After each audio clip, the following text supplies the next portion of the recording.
Ang Kalibo Santo Niño Festival na tinatawag din Ati-Atihan Festival, ay isang pagdiriwang ng Pilipinas na ginaganap taon-taon tuwing Enero bilang parangal sa Santo Niño sa ilang bayan ng lalawigan ng Aklan, Isla ng Panay.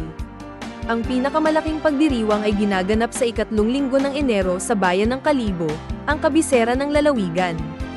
Ang ibig sabihin ng pangalan na Ati-Atihan ay, gayahin ang mga taong ati.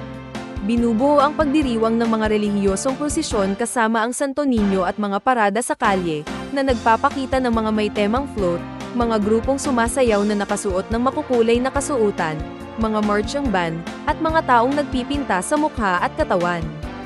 Ang parada sa kalye ay kilala bilang sadsad, na tinatawag din ng mga tag-aron sa kanilang paraan ng pagsasayaw kung saan ang paa ay saglit na hinihila sa lupa kasabay ng beat na tinutugtog ng mga marching band. Malaking kasiyahan ang dinudulot ng isang linggong kaganapan sa mga kalye gamit ang sayaw, musika, at iba pang makukulay na palamuti. Ito ay isang kapistahan para sa mga pandama at isang malalim na kultural na pagdiriwang. Kilala sa masiglang parada at beats, ipinapakita nito ang pamana, ang diwa ng kagalakan at pananampalatayang Pilipino. Ang pagdiriwang ay perpekto para sa mga mahilig sa kultura at mausisa ng mga turista maging lokal man o dayuhan. Ito ay isang natatanging kaganapan, puno ng kulay at ritmo. Ipinagdiriwang nito ang mayamang kasaysayan at masiglang tradisyon ng Pilipinas.